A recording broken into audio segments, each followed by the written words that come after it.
you plant it, you grow it, you dry it, you roll it, you smoke it, and it goes down smooth. Hey! Spanning the continent to bring you the truth about cannabis and marijuana law reform. I smoke pot and I like it a lot. CannabisRadio.com presents The Russ Belville Show, the voice of the marijuana nation. Hey, this is great, man. Well, on the earth. Now, here's your host, Radical Russ Belville. Good day, tokers and tokettes and non-toking lovers of liberty. It is Tuesday, March 22nd, 2016, and it's got to be 420 somewhere in the world. Thanks for joining us here on another beautiful sunny day in Scottsdale, Arizona. I don't know if you're going to be able to get me to leave this place. It is so nice here. Of course, it is just March. You have to ask me again sometime in July or August if I want to be in Scottsdale, Arizona. But for now, it's very nice. I'm really appreciating the sunshine. We've got a great show coming up for you today. The big news that's happening right now in the medical marijuana world is Pennsylvania is on the precipice of being the 24th medical marijuana state, but there is some controversy about what kind of medical marijuana state it will be. That'll be the subject of our show today. Joining us for our activist agenda, we've got Patrick Nightingale. He's a longtime activist there on the recreational and the medical side of marijuana reform out there in Pittsburgh, Pennsylvania. We'll be talking to him about this new Pennsylvania medical marijuana bill. It has cleared the House. It's back to the Senate for reconciliation, and in a few weeks, Pennsylvania might be the 24th medical marijuana state. That's coming up at 12:30, so stay tuned for that. Then, following the interview, we're going to go on a radical rant at the end of the show, and I'm going to show you how that Pittsburgh medical marijuana bill, the recent phase 3 clinical trials with GW Pharmaceuticals Epidiolex, and the primary victories of Hillary Rodham Clinton all bode badly for the evolution of medical marijuana in this country. I'll tell you why when we get to the radical rant at the end of the show. Also coming up on the show today, we'll have time to do some drug war data mining, and in the data mines today, some mixed messages about kids and marijuana in the Cincinnati, Ohio area. They're kind of misreading some of the statistics, so we'll set them straight in the drug war data mines. Today, for Behind the Headlines, we actually have a stupid prohibition story for you coming out of Chicago. It has to be heard to be believed. Our old-timey 1920s radio reporter, Freddie Farrak, will be joining us via flux capacitor to tell us all about it. But first, we'll go to the cannabis radio news, and in the headlines today, we'll be talking about Iowans and their fight for medical marijuana. We've got a bill in Alabama to expand their CBD oil law. Connecticut lawmakers looking at pediatric medical marijuana use. We've got the Attorney General of Massachusetts opposing marijuana legalization, no surprise there.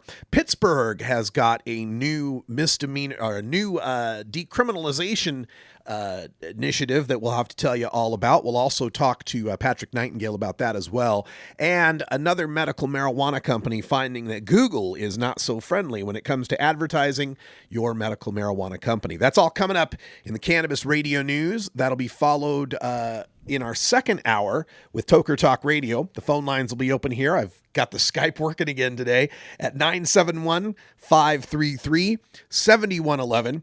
And before we go much further, let's all stop and pause for a moment here and think about the people that have lost their lives today and whose lives will be forever impacted from injuries suffered in Brussels, Belgium.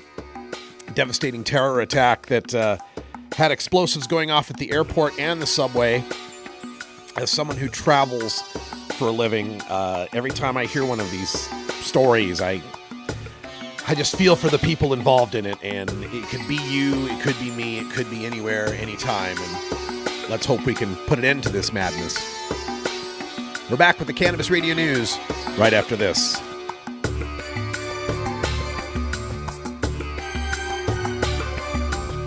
This is the Russ Belville Show on CannabisRadio.com.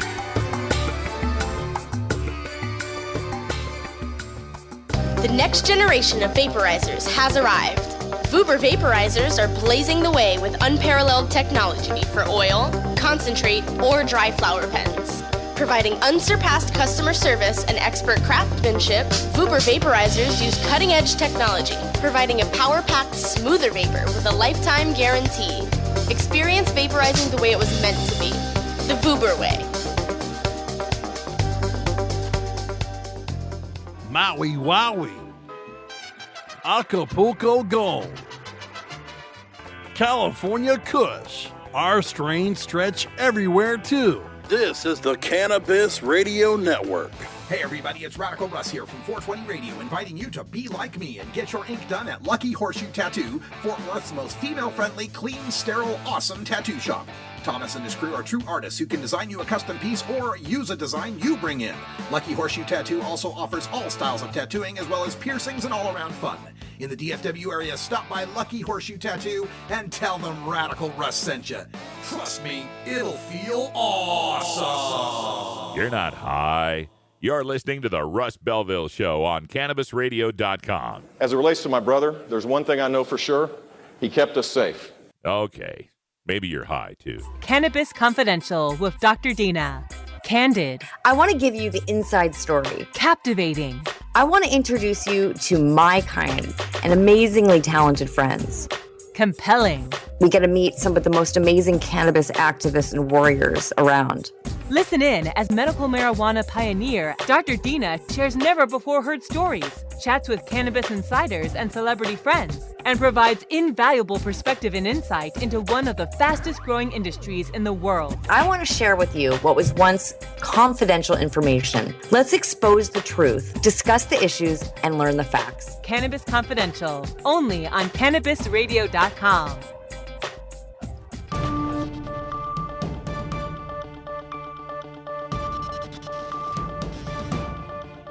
It's time for the Cannabis Radio News, covering the latest headlines in consumer cannabis, medical marijuana, and industrial hemp.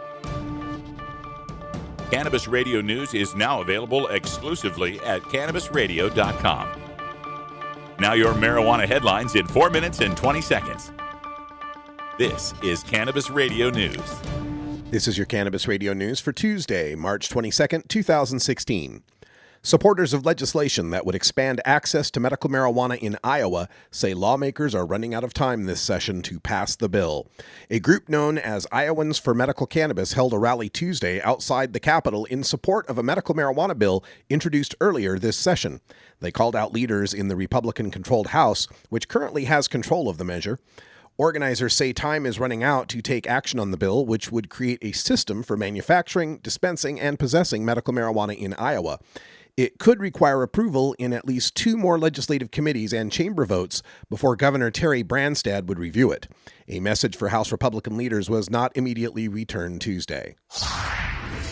A lawmaker is seeking to further legalize medical marijuana oil in Alabama in a bid to help families dealing with serious epilepsy and other conditions. State Representative Mike Ball, a Republican, originally supported a piece of legislation called Carley's Law in 2014, which sought to establish a cannabidiol study at the University of Alabama at Birmingham. The House Judiciary Committee heard public testimony Wednesday on Ball's new bill, also known as Lenny's Law. Lenny Young, the legislation's namesake, suffered a stroke in utero and was diagnosed soon after birth with an epilepsy condition and a rare form of cerebral palsy. After Lenny was denied access to the UAB study, the Young family decided to leave their family and jobs in Alabama to move to Oregon, where they could legally access cannabidiol, also called CBD oil. Lenny has had 5 seizures since moving to Oregon 10 months ago. Ball's legislation would provide up to 3% THC in legal CBD oils. Connecticut lawmakers moved closer Monday toward allowing qualified patients under age 18 to use medical marijuana, with many saying they were inspired by stories from young people seeking relief from debilitating illnesses. The General Assembly's Public Health Committee overwhelmingly forwarded the legislation to the House of Representatives for further action. The bill's approval came days after a funeral was held in Montville for 13-year-old Cindy Mae Meehan, whose family moved her from Connecticut to Maine to receive medical marijuana to treat a rare form of epilepsy. Under the bill, a dispensary could not provide a medical marijuana product that can be inhaled to someone under age 18 years old. The bill also requires consent from a parent or guardian before a qualified young patient can be recommended medical cannabis. In November, a proposed ballot question could go before Massachusetts voters that would legalize marijuana for general adult use. Attorney General Maura Healey is asking residents, if this does become a ballot question, to say no. She wants to first see how it plays out in other states that have legalized marijuana, saying, quote, "Not now, not at this time. We're in the midst of this opioid crisis. I think it's really important that we talk about the public health aspects which haven't really been talked about. Legalizing recreational marijuana, I think, is a really bad idea for many reasons, but to me, most important is the health and well-being of young people," according to the Attorney General. A person busted with or caught smoking a small amount of marijuana won't be slapped with a misdemeanor in Pittsburgh, but also won't walk away without a record, per an amended ordinance going before the Pittsburgh City Council this morning. Instead, Pittsburgh police would issue a summary citation punishable by a fine of $100 for smoking or $25 for possession of a small amount of marijuana. That would appear on a criminal record as violating certain defined conduct, the amendment states, rather than including the words such as marijuana or controlled substance. Summaries can be expunged in 5 years if the defendant is convicted and do not require the defendant to be fingerprinted or to appear at a preliminary hearing. The updated ordinance is scheduled to be presented to council today and could be approved as soon as next Tuesday, after which the mayor could sign it. A Minnesota-based medical marijuana company says Google is blocking its attempts to advertise online. Vireo, the parent company of Minnesota Medical Solutions, tried to take out a series of online ads in New York where it operates 4 clinics and is one of a handful of companies chosen by that state to grow and manufacture medical cannabis. Each time, Google rejected the ads, citing its policy against promoting, quote, dangerous products or services, end quote. This has been your Cannabis Radio News for Tuesday, March 22nd, 2016. I'm Russ Belville. Tommy Chong is ready to cut through the smoke and change the tone of Tilk Radio. All you have to do is decriminalize. We don't need a government regulation to tell us this is good pot, that's bad pot. We don't need any of that. The Tommy Chong Podcast, only on CannabisRadio.com. Welcome to my world. You're not high. You're listening to the Russ Belville Show on CannabisRadio.com. I also believe we need a fence. The problem is if El Chapo builds a tunnel under the fence, we have to be able to deal with that too. Okay. Maybe you're high, too. It's time for Cannabis Facts about Alzheimer's from Robert Platshorn's thesilvertour.org. This message is supported by our donors and Hemp Inc., a public company poised to lead America's hemp revolution at hempinc.com. A new Florida study in the journal Molecular and Cellular Neuroscience found that cannabis promotes the growth of healthy new brain tissue. It can slow the effects of Alzheimer's and may in fact be able to halt it entirely. A long-term study by Ohio State University's Professor Gary Wenk concludes that people who regularly use marijuana get Alzheimer's at a much lower rate than others. This was Cannabis Facts from thesilvertour.org, an educational nonprofit supported by our donors and Hemp Inc., a public company poised to lead America's hemp revolution at hempinc.com. How high do you like your profit margin? CannabisRadio.com. Coming soon to a city near you, Cannabis Finance Boot Camp. Get all your cannabis accounting, legal, and compliance questions answered by their knowledgeable panel of industry experts who want to help your cannabusiness boom. Whether you're a grower, dispensary operator, or a newcomer to the field, your cannabusiness needs Cannabis Finance Boot Camp. For information on upcoming events, visit CannabisFinanceBootCamp.com. Stupid Prohibition Stories. As a public service, the Russ Belville Show reminds you that smoking marijuana does not make one stupid. However, some stupid people do smoke marijuana, and prohibition is always waiting for another victim. Learn your lesson from today's Stupid Prohibition Stories. With your Stupid Prohibition Stories, I'm old-timey 1920s radio reporter Freddie Farrock. In what Riverside police are calling probably the easiest cannabis arrest they've ever made, a Chicago woman has been accused of smoking pot in her car outside the police station in a parking space reserved for police cars. According to the news release from Riverside Police Department, Elizabeth Kleba, age 21, on Monday was parked in a spot marked Police Unit Parking Only outside the station. She was waiting for a friend who on Saturday who had been charged with DUI and was attempting to retrieve her impounded vehicle. When an officer approached the 2002 Toyota, Kleba was in the driver's seat. The passenger window was open, and the officer, quote, could smell the very strong odor of cannabis coming from inside the vehicle, end quote, according to the news release. When Kleba exited her vehicle, she was asked if there was marijuana inside, and replied there was, police said. The officer recovered a container with a substance that tested positive for marijuana and 2 items used for smoking marijuana, both of which contained the substance, police said. Kleba was cited under village ordinances for possession of cannabis, possession of drug paraphernalia, and also for improper parking.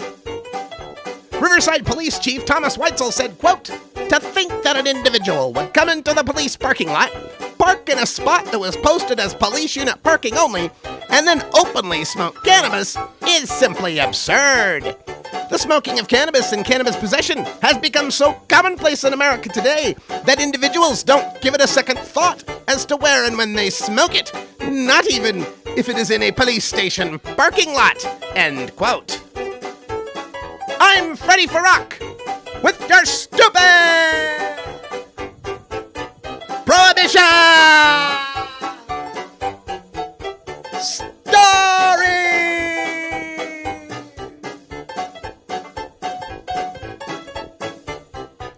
Oh my God. Don't be that stoner. Look twice before you start toking up in a parking lot. What the hell are you thinking? You're taking your friend to the cop shop to pick up the car after a DUI impound. And you want to roll up a fatty, huh? Nobody should have to go to jail for marijuana. Nobody should have to be punished for marijuana. But sometimes somebody does something so stupid, you wish that it was just against the law to be stupid. Right? I'm afraid we're going to have to take you in. No, it's not for the cannabis, young lady. I'm afraid you're just too stupid to exist. we can't have you out there in society infecting the rest of the world with your stupid cooties. Oh, my God. This is, you can find this in the Chicago Tribune. It's available there if you want to pass this story along. The title, Woman Smoked Pot Outside Police Station in Parking Spot Marked for Squad Cars. There are just some places you should not smoke a joint, folks. I'm thinking the police station parking lot is at the top of that list. Let's see, police station parking lot, airport, casino parking lot. People don't think about that one. Especially the Indian casinos. You got to think about that, people. Casinos got more cameras per square inch than any place in America. And the Native American casinos, you're sometimes dealing with tribal laws or federal laws in those cases. National parks, there's another place you got to be careful. You want to go to Yosemite or Crater Lake or Grand Canyon, you're dealing with federal fish and game officers. You're dealing with federal wildlife, federal national park officers who can bust you in those places. But certainly not in the Riverside Township police parking lot in a parking spot marked for police cars. You got to go out of your way to accomplish. That's like stupidity level 10. You've opened up some special cheat codes in your stupidity there. And it's kind of surprising, too, this being a female getting busted. Almost every time I tell one of these stupid prohibition stories, it's some young guy doing something dumb. So thank you for increasing the diversity of our Stupid Prohibition Stories Hall of Fame. Look both ways, folks. Be careful where you toke.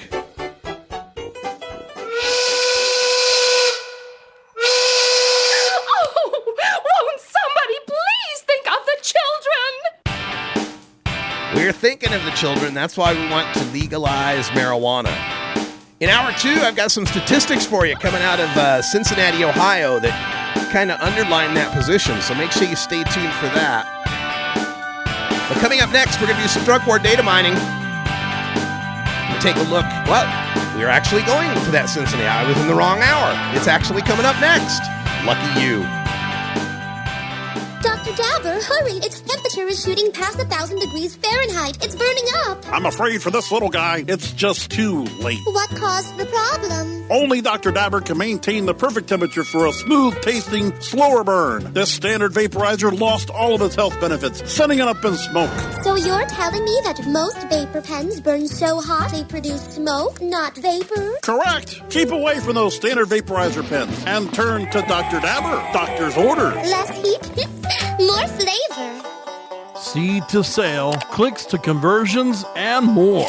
You're listening to the Cannabis Radio Network. With over 6 years of experience in the industry, New Era CPAs is one of the nation's leading cannabis accounting firms, helping hundreds of growers, dispensaries, and ancillary companies with their tax, legal, and business strategies. New Era CPA's offices cover the West Coast from Seattle to San Diego, and their skilled team is always available to help you take your business to the next level. Visit neweracpas.com for more info and set up a consultation. Welcome to the new era. You're not high. You're listening to the Russ Belville Show on CannabisRadio.com. Christian convictions are under attack as never before. Okay, maybe you're high, too.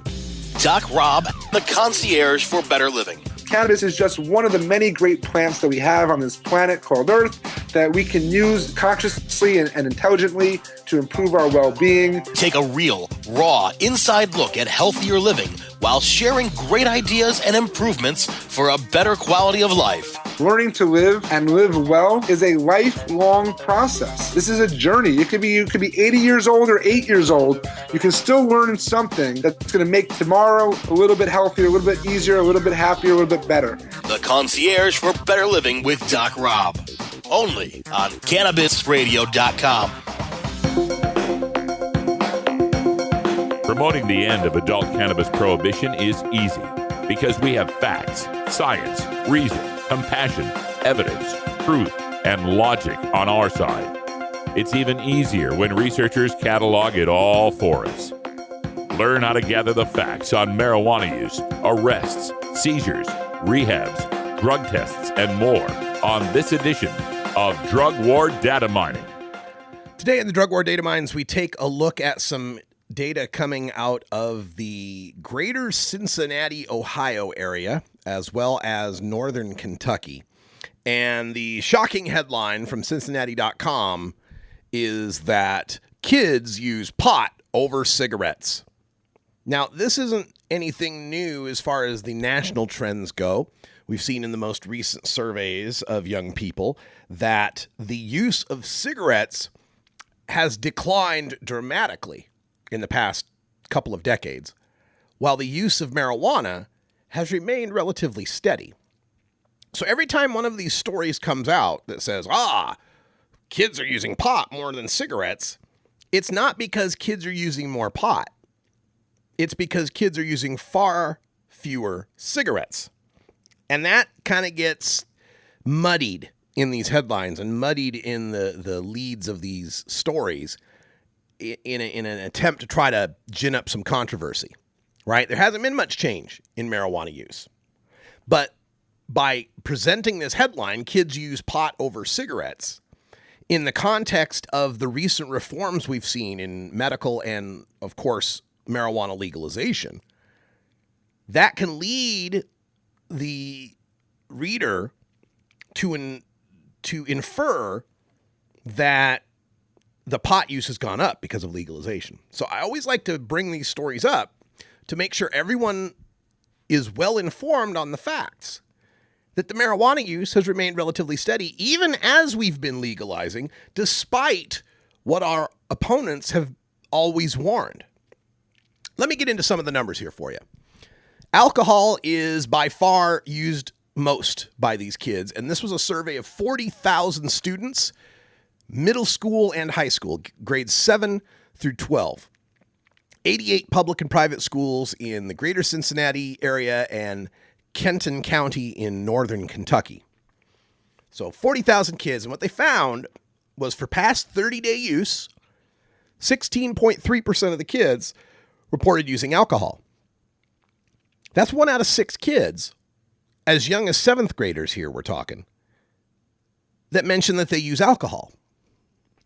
Then, tobacco was reported at 8.2% use, and marijuana reported at 11.7% use. So we got 1 out of 6 kids drinking, 1 out of 9 kids using marijuana, and 8.2% works out to 1 out of 12 about. Okay. So there's some comparison. 1 out of 6 for alcohol, 1 out of 9 for marijuana, 1 out of 12 for tobacco. And again, it's because that tobacco number has dropped precipitously in the past couple of decades. Ever since 1998, when the big tobacco lawsuits went through and the damages required them to have to not advertise, to have to put the cigarettes behind the counters, put them in locked up, require stronger ID carding for the kids, get rid of cigarette billboards, get rid of cigarettes involved in professional sports, get rid of cigarette advertising in almost all forms. All of those changes have helped to decrease the use of cigarettes by kids. And most strongly, I believe, is the requirement that they fund these anti-tobacco ads, these truth campaigns that teach the kids what a terrible, awful drug and habit cigarettes actually are. We shouldn't be surprised when we give the kids accurate information about tobacco that they realize, hey, that death ain't cool. How about we not smoke? Now, they also mention this, that since 2000, alcohol, tobacco, and marijuana use have declined significantly. And this is where it's interesting to get the quotes from the people that are reported on. And, they talk to these drug prevention people, and then they put these facts in between their talking points, and there's just some contradiction there. Alcohol, tobacco, and marijuana use has declined significantly since 2000. And so then we have one of these prevention people, Dennis Dieters from Hamilton County, says marijuana has become very prevalent. It's becoming more so. It is dangerous to our children and enhances their risk when they become adults for serious addiction. Gateway theory. But didn't we just say that the marijuana use has declined since 2000? So if marijuana is becoming prevalent and more so, yet the marijuana use is declining, what is the point you're trying to make? The, what's this woman's name? Where is she? Mary Hagg, the president and CEO of Prevention First, warns that the perception of kids' harm that drugs cause, their perception of harm has been growing since 2000. That's to say, when you ask kids, do you think drugs are risky? More and more of them think, yes, drugs are bad. Shouldn't mess around with them, except with the case of marijuana. She says, as student age, quote, their perceptions of harm decrease and use increases, end quote. But didn't we just hear that since 2000, the marijuana use has declined significantly? How can this be both ways? Sure, as kids get older, they're more likely to try marijuana. But has their rate of trying marijuana, even among the 11th and 12th graders, increased? No. Since 2000, the survey there in the greater Cincinnati area shows fewer kids are using marijuana. Now, does their perception of risk drop? Sure. As more kids know marijuana is medicine, as more kids know it can't cause an overdose, as more kids know that it's falsely classified in Schedule 1, as more kids see the reports coming out of medical marijuana states and legalized states that the sky hasn't fallen, of course their perception of risk is going to drop. Stay tuned, we got Patrick Nightingale on the 9 next from Pennsylvania.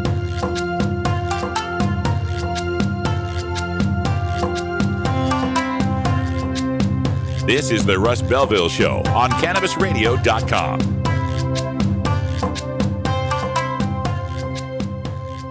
Cannabis Confidential with Dr. Dina. Candid. I want to give you the inside story. Captivating. I want to introduce you to my kind and amazingly talented friends. Compelling. We get to meet some of the most amazing cannabis activists and warriors around.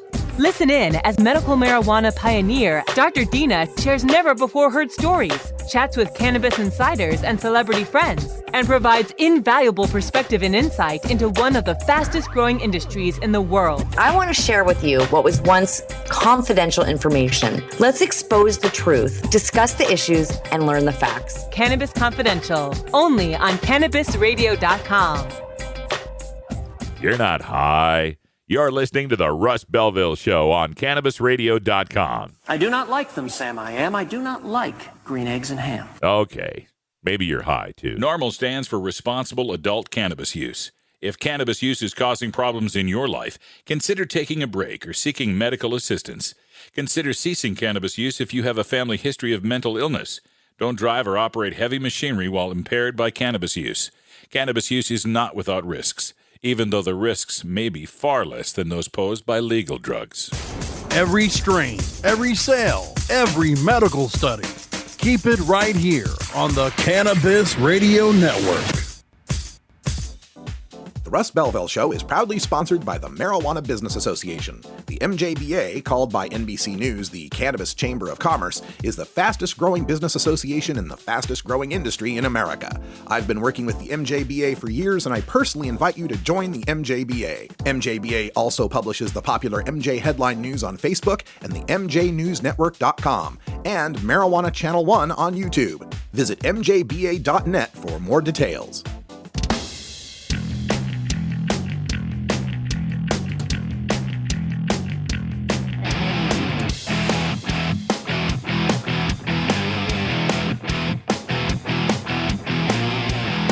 Activism begins with ACT. The Russ Belville Show features the stories of hardworking grassroots activists working for an end to prohibition in today's activist agenda.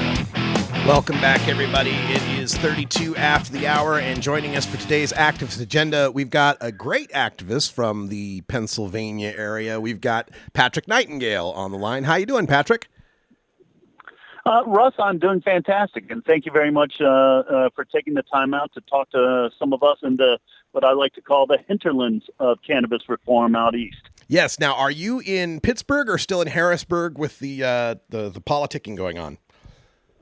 I'm in Pittsburgh right now, and our medical marijuana legislation is currently being considered by the Pennsylvania Senate, and the Senate needs to make a decision whether or not to accept the version that was sent over by the House in its entirety, or whether or not it is going to send back amended language and further continue to debate and negotiate what our medical marijuana legislation will finally look like.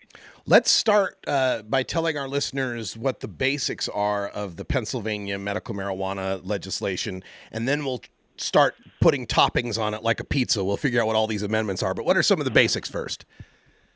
The basics are that we would create a medicinal cannabis program with 15 qualifying conditions, with a limitation on available cannabis products for those patients who have qualifying conditions, a restricted number of licensed grows and dispensaries, somewhat along the lines of the Illinois model, but not quite as open as the Colorado model, and with creating a medical marijuana advisory board that would include members of the medical community and members of law enforcement who would then be tasked with promulgating regulations for the license application process, as well as for regulations for how the industry itself will operate.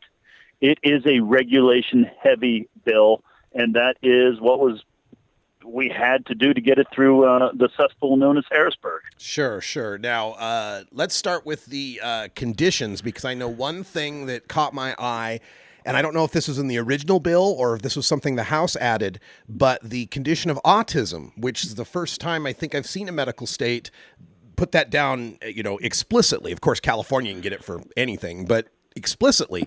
Did that come from the House, or was that in the original bill? That came from one of the over 200 House amendments that were introduced. The majority of the House amendments that were introduced were designed to derail this legislation, to knock it off its track. But Representative Russ Diamond from the eastern part of our state, and I apologies to Representative Diamond. I don't specifically recall his district, but Representative Diamond introduced two critical amendments, one of which was introducing autism as a qualifying condition, and that was not part of Senate Bill 3. That was not part of our original legislation. And the other amendment that Representative Diamond introduced, which was utterly critical, was an amendment that stripped a 10% THC cap from the House amendment that was being considered. And it only passed by 97 to 91. So we literally came within 4 or 5 votes of having a medicinal cannabis law that had a 10% THC cap on it. Yeah, it's so odd when you hear something like that, especially in my perspective coming from the West Coast, because a lot of times we keep pointing out how the medical marijuana patients need so much more potent a medicine. So to want to arbitrarily cap it at 10%, that would be something you'd do for the recreational side, not the medical side, wouldn't you think? Yeah, if we were going to talk about it at all. But you have to understand that here in Pennsylvania, we were fighting back CBD-only legislation. We were fighting back strain restrictions. Our bill, as it's passed right now, does not permit smoking cannabis and does not permit the dispensation of flower material. Right. So, we have had a struggle to get momentum and traction through a very conservative Pennsylvania legislature. And that's what's frustrating because Pennsylvanians see what's going on in the rest of the country. We have critically ill Pennsylvanians routinely traveling out of state to acquire medicinal cannabis products at, obviously great legal peril to themselves. And the best our legislature can do is to, try to foist something upon us with arbitrary restrictions because some conservative, socially conservative legislature from, Lancaster, Pennsylvania, the heart of Amish country, is worried about diversion. So this is sounding a lot like what we saw in Minnesota and New York. No home grow, no flower, no smoking. It'd all be like pills, tinctures, salves, that kind of stuff. Yeah, exactly. That's what's in our bill. The language of the bill also includes hash oil concentrates and vaporization. So to the extent that I can sit here as a cannabis activist and give hope to medicinal cannabis patients in Pennsylvania, we at least have that in there. But it is not perfect by any means.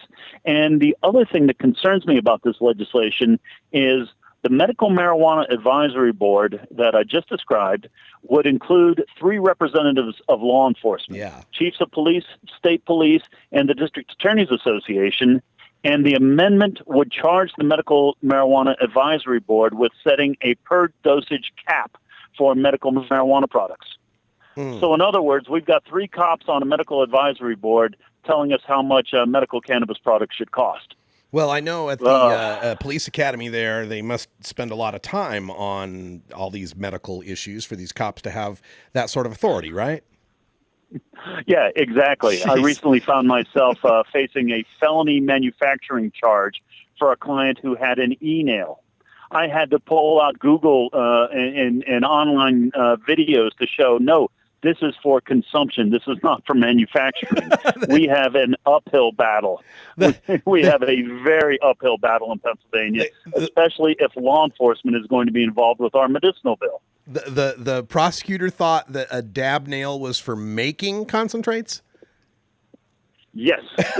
There was a butane torch used for cooking the wax when the electronic device failed. I see. I am quoting from the affidavit of probable cause. I shit you not. Wow, what an amazing uphill battle you've got to fight. We're speaking with Patrick Nightingale in Pennsylvania regarding this bill. It's gone through the House. It's back at the Senate for reconciliation. Do you see any more restrictions coming from the Senate side, or are they going to try to repeal some of these restrictions? What's happening on the Senate side, really? Well, practically speaking, here in Pennsylvania, we have a budget crisis right now.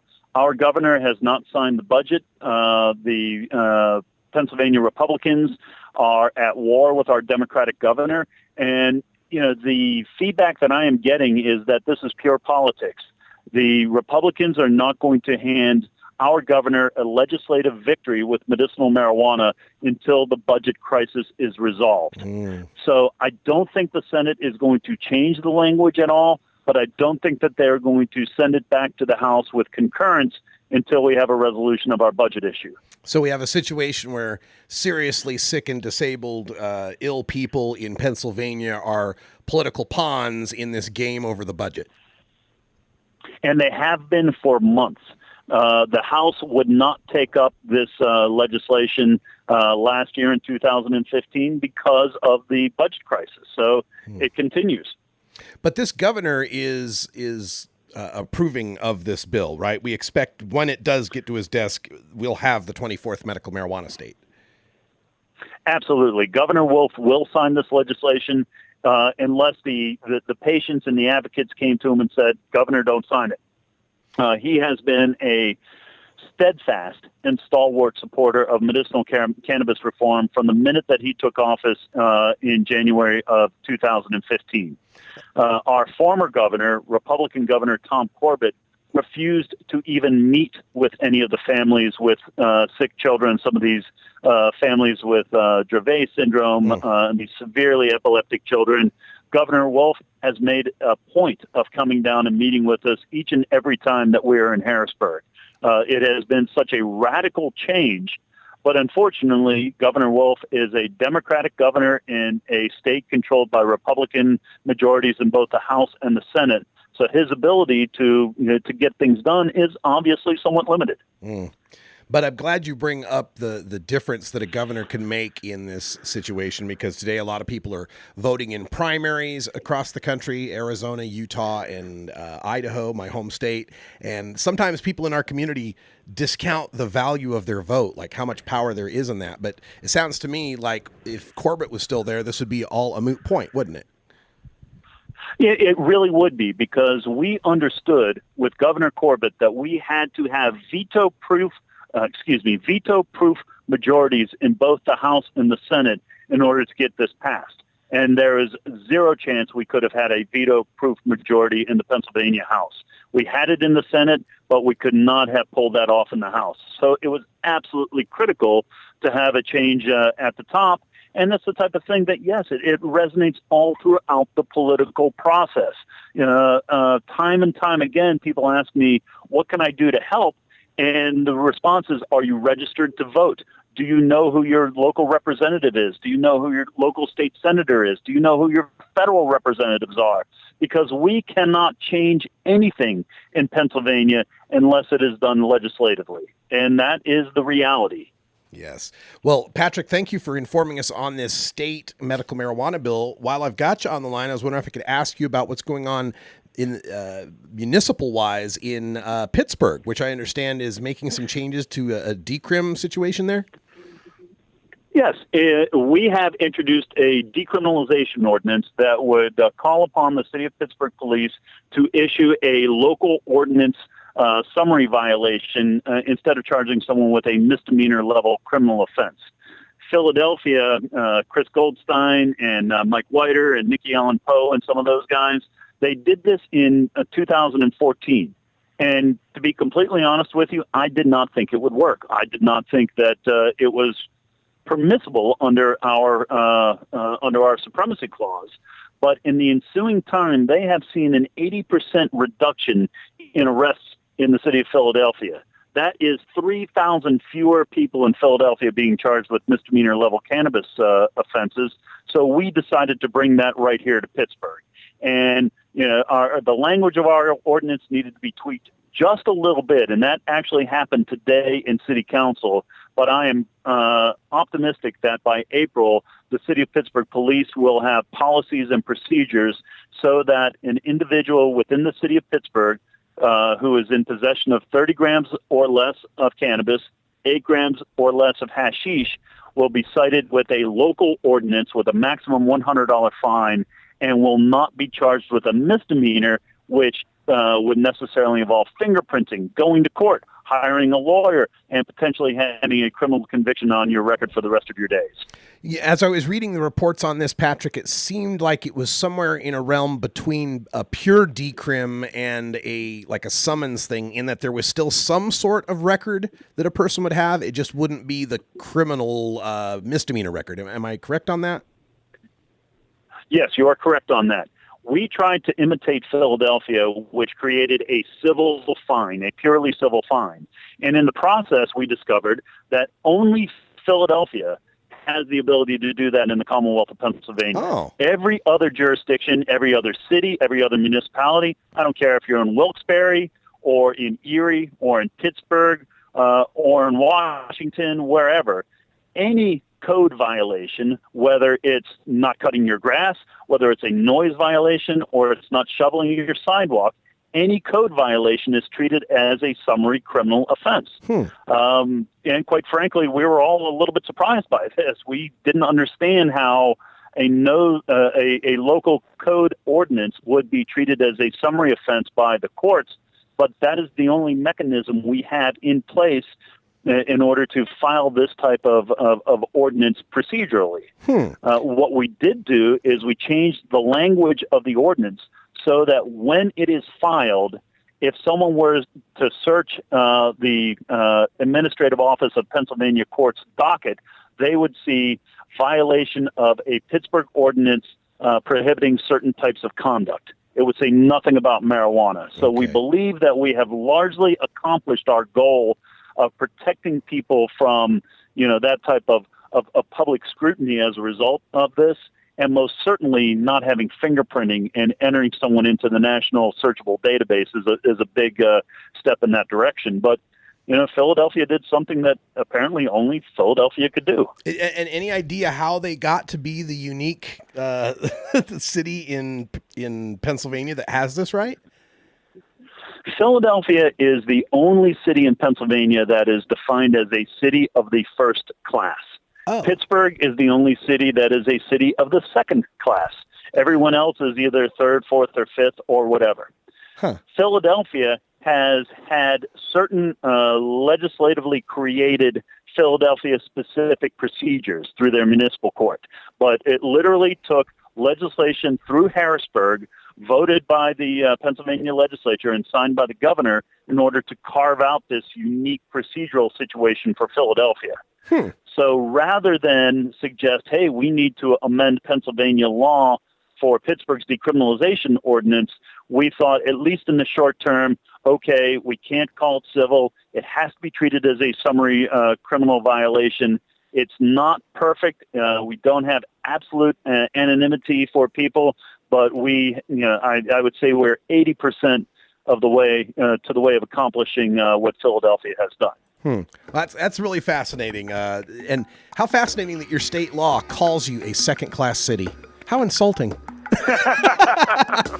Well, it's better than the third-class city I guess of so. Washington and Butler. I guess so. Well, maybe in the future we can get that fixed in Pennsylvania law. Pittsburgh can get real decrim, 100%, but 80%, we'll take that. That's a good thing. No fingerprints, no arrests.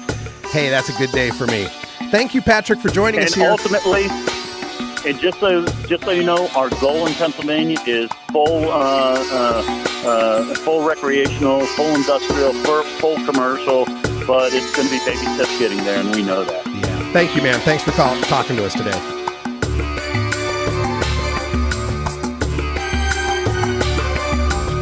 This is the Russ Belville Show on CannabisRadio.com.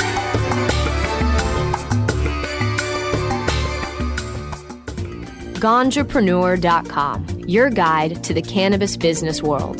Ganjapreneur.com is a comprehensive resource for cannabis professionals and entrepreneurs. Download the Ganjapreneur app on your smartphone or tablet to catch up on cannabis industry news, scroll through our daily job listings, and learn about successful cannabis companies, executives, and investors.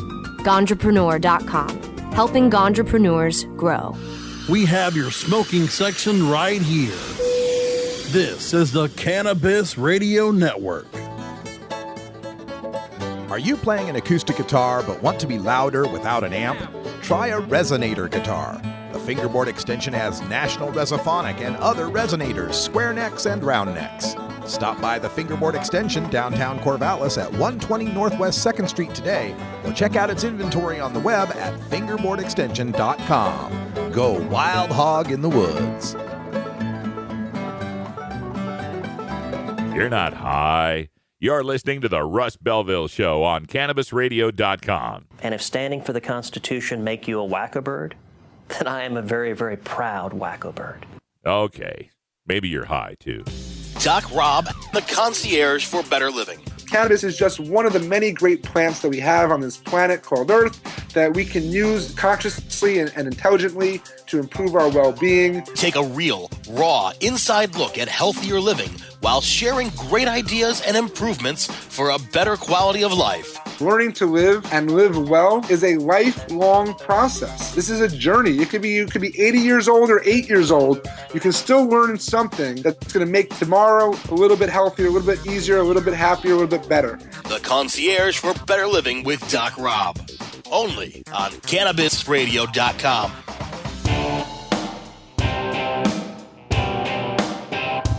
We must wage what I have called total war against public enemy number one. I support a change in law to end federal criminal penalties for possession of up to 1 ounce of marijuana. That marijuana, pot, grass, whatever you want to call it, is probably the most dangerous drug. Some think there won't be room for them in jail. We'll make room. I experimented with marijuana a time or two, and I didn't like it and didn't inhale. One major responsibility is to encourage people to use less drugs. Entirely legitimate topic for debate. Radical Rant. There were three major news stories last week that provide more evidence to bolster the medical marijuana box canyon theory I've advocated since 2009. Simply put, the box canyon theory is that continuing to advocate solely for medical marijuana access for some, rather than full legalization for all, plays into the hands of governments that want to keep marijuana prohibited and pharmaceutical companies that want to see cannabinoids patented. First up, the Pennsylvania House passed that state's medical marijuana bill, sending it back to the Senate for reconciliation. It now looks like it will take a few weeks to finally get to the governor, who says he will sign the bill. Pennsylvania would become the 24th state to pass a medical marijuana law. That means there'd finally be a majority of Americans living in a medical marijuana state, 51% of the population. But getting to that majority required weakening what a medical marijuana law means. In the 13 states that passed medical marijuana from 1996 to 2008, medical marijuana meant patients could grow cannabis plants and smoke marijuana.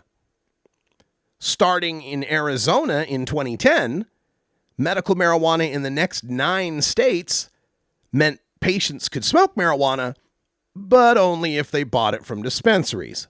No home grow.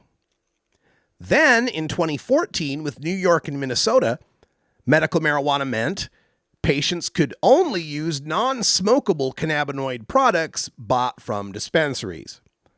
No whole plant, no home grow. And that's the kind of law Pennsylvania is considering. No home grow, no smoked marijuana, edibles, tinctures, and oils only. Also remember that 2014 was the year Utah began the trend of passing highly flawed medical cannabidiol, sometimes called CBD-only laws. These laws have proliferated to 15 states and allow only the use of cannabinoid oils lacking almost any THC. They don't even provide access to the oil. Parents of epileptic children who use the oils have to smuggle them in from out of state. That's the first big story. Now, consider the second big news story from last week.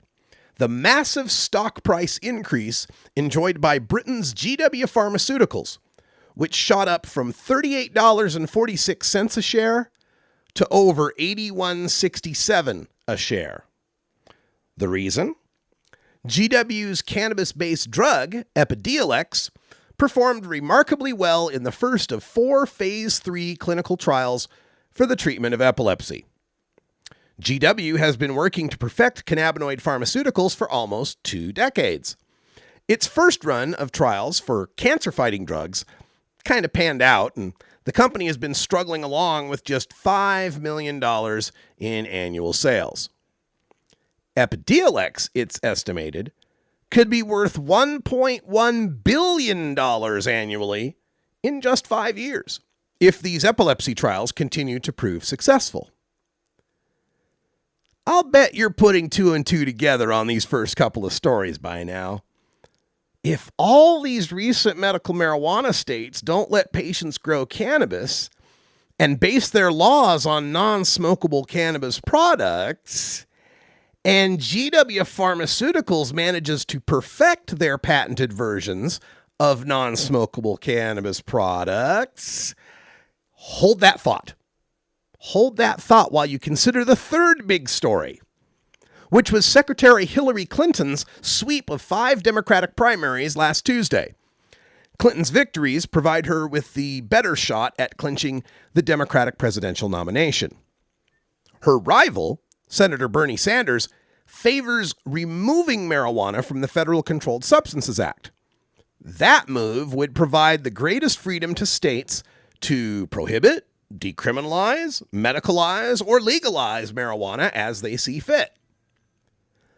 But Clinton favors rescheduling cannabis from Schedule 1 to Schedule 2, keeping it in the Controlled Substances Act. Now, the reason all the current medical marijuana laws work is because doctors are offering recommendations to use cannabis medically. They cannot offer prescriptions for medical marijuana because a doctor cannot prescribe a Schedule 1 drug. Furthermore, medical use doesn't make marijuana legal. It merely exempts the medical user from criminal prosecution. But Schedule 2 drugs, like oxycodone, cocaine, and methamphetamine, are prescribable. Some argue that Schedule 2 would open up more research on medical marijuana, but cannabis is subject to its own rules regarding production. It's only allowed at Ole Miss University, and its own rules on distribution, only through the National Institutes of Drug Abuse, and those things wouldn't necessarily change with the rescheduling. So, what happens in medical marijuana states when cannabis is something that must be dispensed only with a prescription under federal law? Furthermore, consider how today no insurance policy will cover medical marijuana because it's a federally illegal drug. But once it's in Schedule 2 and prescribable, why wouldn't insurance cover it? With that confluence of insurance companies freed to cover cannabinoid products and pharmaceutical companies ready to reap those insurance payments for their cannabinoid products, how much pressure can you imagine will be brought to bear to repeal medical marijuana laws in favor of the pharmaceutical model? First, it'll be the CBD-only states. Why have the parents driving out of state to get some CBD oil from Colorado when the local pharmacy can dispense some of GW Pharmaceuticals' Epidiolex and it's covered by the parents' health insurance? And then next, it'll be the no home grow and no smokable marijuana states as GW continues to refine its product line to cover spasticity, digestion, pain, nausea, and any other condition found in a state's medical marijuana law. Why have the state regulating and licensing a system of growing plants and processing them into medicines when GW is doing that already? And it fits perfectly in the existing pharmacy system. Even the states with home-grown medical marijuana might slowly succumb to the pressure. Already, Montana has severely curtailed their program, and there's a threat to eliminate it entirely. Nevada adopted Arizona's odious 25-mile halo rule, preventing any home grow within 25 miles of a dispensary. Every year that passes, it seems more clear to me that the end path of medical marijuana leads to a GW product on a pharmacy shelf. The only fight that guarantees whole plant medical marijuana access for every deserving patient is the fight for legalization of personal use and cannabis cultivation as a right, independent of one's health condition. I'm Radical Russ, and until next time, take care of each other, tokers. This is the Russ Belville Show. The Russ Belville Show is blogging and podcasting daily at radicalruss.com. Take a seat, you plant it it, you grow it, you dry it, you roll it, you smoke it. You take a seed, you plant it, you grow it, you dry it, you roll it, you smoke it. You take a seed, you plant it, you grow it, you dry it, you roll it, you smoke it, and it goes down smooth.